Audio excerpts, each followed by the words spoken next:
Jambo na kwa mara nyingine tena karibu mtazamaji wa The World News katika kipindi hiki cha ulimwengu wa siasa. Jina langu ni Adam Hussein na bado tunakujuza mengi yanayojiri duniani. China imepinga vikwazo vya Marekani dhidi ya Jamhuri ya Kiislamu ya Iran kuhusu suala la mafuta. Wizara ya biashara ya China imesema hatua hizo za Marekani hazitambuliki wala kutekelezwa, ikidai zinakiuka sheria za kimataifa na kanuni za uhusiano wa kimataifa.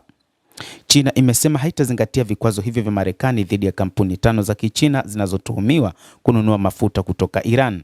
Wizara ya biashara ya China imesema hatua hizo za Marekani hazitambuliki wala kutekelezeka, ikidai zinakiuka sheria za kimataifa na kanuni za uhusiano wa kimataifa.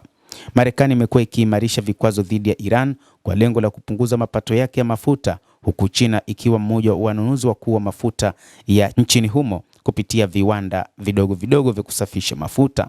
Hata hivyo, Beijing imesisitiza kupinga vikwazo vya upande mmoja visivyoidhinishwa na Umoja wa Mataifa. Wakati huo huo, mvutano kati ya Washington na Tehran unaendelea bila suluhu ya kudumu, huku rais wa Marekani Donald Trump akitarajiwa kufanya mazungumzo na rais wa China Xi Jinping baadaye mwezi huu. Hata hivyo, kuna uwezekano mkubwa mazungumzo hayo yasifanyike ikiwa Marekani itaendelea kuimarisha ulinzi wake katika mlango wa bahari wa Hormuz. China, mshirika wa muda mrefu wa Iran, mara kadhaa amepinga vikwazo vinavyowekwa na Marekani dhidi ya rasilimali za mafuta za Iran. Ikumbukwe kabla ya vita, Marekani iliweka vikwazo vya mafuta nchini Iran kwamba Iran isiuze mafuta yake kabisa, na huu ndio mpango wa sasa ambao hata sasa rais wa Marekani bwana Donald Trump anaufanya dhidi ya watu wa Jamhuri ya Kiislamu ya Iran. Wachambuzi wa masuala ya kiuchumi wanasema kwamba kilichofanywa na rais wa Marekani ni mapambano ya vita vya moja kwa moja ambavyo kimsingi havikuleta matokeo ambayo yalitarajiwa. Sasa rais wa Marekani Donald Trump anapigana vita vya kiuchumi dhidi ya Iran, hii akiona kwamba inaweza kudhoofisha uchumi wa Iran na hatimaye kusababisha kuanguka kwa uongozi uliopo mamlakani, ambayo hiyo ndio ndoto kubwa ya Marekani na Israel, kwamba kuhakikisha utawala nchini Iran unaanguka na hivyo kuanzisha utawala mpya ambao wao wataweza kuuendesha. Moja kati kitu ambacho hawakutarajia ni kwamba utawala wa Iran ungeendelea kusalia licha ya kwamba kiongozi mkuu wa Iran Ayatollah Al-Khamenei aliangushwa mamlakani.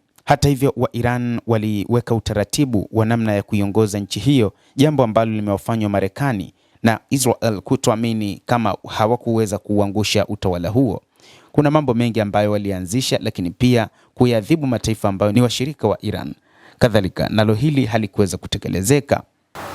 Hata hivyo, hili limesababisha kupanda kwa bei ya mafuta kwa kiwango cha juu katika kipindi cha miaka 4, kisha ikashuka kidogo kabla ya kiongozi mkuu wa Iran Mojtaba Khamenei kutoa taarifa iliyoandikwa na kusoma katika televisheni serikali mnamo Alhamisi ya wiki hii, ikitangaza kwamba Iran sasa iko katika nafasi ya mbele ya ushawishi katika mgogoro huu. Ayatollah Mojtaba Khamenei, miongoni mwa mambo ambayo ameyazungumzia ni juu ya mlango wa bahari wa Hormuz ambao Marekani umeweka kizuizi. Marekani inatafuta kukusanya muungano wa kimataifa wa mataifa washirika wa makampuni ya meli ili kuratibu njia salama kupitia Hormuz, huku ikiendelea na vizuizi vyake vya meli zinazohudumu Iran, afisa wa Wizara ya Mambo ya Nje aliambia AFP. Lakini mpango huu pia huenda ukashindwa kwa sababu kutokuwepo kwa ushirikiano kati ya NATO na Marekani nako pia ni tatizo, lakini pia namna ambavyo rais wa Marekani Donald Trump anavyochukulia namna ya kuiendesha dunia. Nchi nyingi hazikubaliani na mipango yake. Mtazamaji, endelea kutufuatilia, lakini usisahau kulike, usisahau kucomment, kadhalika kusubscribe channel yetu hii ili uweze kufahamu yanayojiri katika ulimwengu.